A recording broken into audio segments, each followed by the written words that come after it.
आपका नया पार्ट है पार्ट 9 वृत्त यानी कि सर्कल।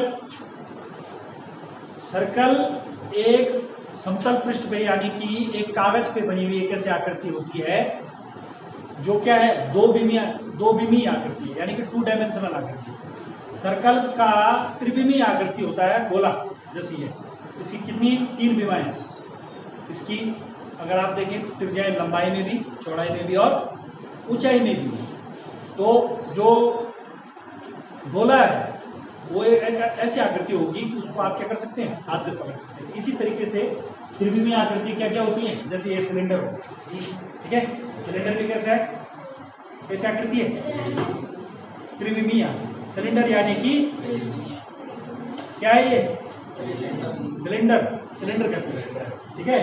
या जैसे आपके पास है ये क्या है, घनाभ, ये घनाभ। और इसकी 2 बीमी आकृति क्या होती है, एक फलक देखो आप इसका, एक रेक्टेंगल यानी कि आयत, इसकी 2 बीमी आकृति। अगर इसको आप कागज पे बना दो तो वो इसकी क्या हो जाएगी, 2 बीमी है ना, 2 बीमी।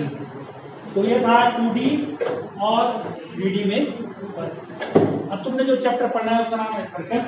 वृत्त, वृत्त के कुछ मुख्य हिस्से आप लोग यहाँ पे देख रहे हैं कि वृत्त क्या होता है, किसी एक बिंदु का बिंदुपथ होता है। किसी एक बिंदु का क्या होता है, बिंदुपथ होता है, जिसकी एक बिंदु से दूरी हमेशा क्या रहती है, नियत रहती है। यानी कि यहाँ से O से P तक की जो दूरी होगी वो हमेशा नियत रहेगी, चाहे वो P कहीं पर भी हो, कहीं पर भी स्थित हो, उसकी दूरी हमेशा क्या रहेगी, नियत होगी। इस नियत दूरी को ही त्रिज्या के नाम से हम क्या करते हैं, जानते हैं। इंग्लिश में क्या कहते हैं उसे, रेडियस।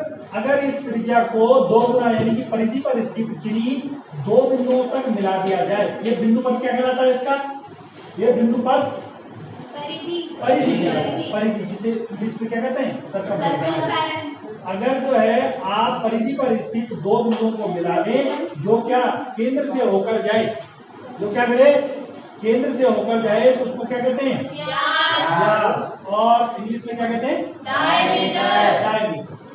अब यदि आप वृत्त पर स्थित किन्हीं 2 बिंदुओं को मिला दें लेकिन वह केंद्र से होकर ना जाए, तो इस प्रकार की रेखा आपकी क्या कहलाती है, जीवा।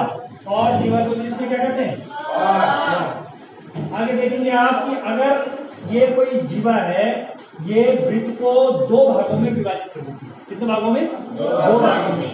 जो वृत्त का बड़ा हिस्सा होता है उसे मेजर सेगमेंट या दीर्घ वृत्तखंड कहते हैं, और जो छोटा हिस्सा होता है उसे लघु वृत्तखंड या माइनर सेगमेंट कहते हैं। तो उसी तरीके से यदि वृत्त की 2 त्रिज्याएं हैं, 2 त्रिज्याएं हैं और 2 त्रिज्याएं वृत्त को 2 भागों में विभाजित करें, ये पहला भाग, ये दूसरा भाग, तो जो बड़ा भाग होगा वो क्या कहलाता है, दीर्घ वृत्तखंड कहलाता है, जिसे इंग्लिश में क्या कहते हैं, मेजर सेक्टर कहते हैं। और जो छोटा भाग होता है उसे क्या कहते हैं, लघु त्रिज्याखंड।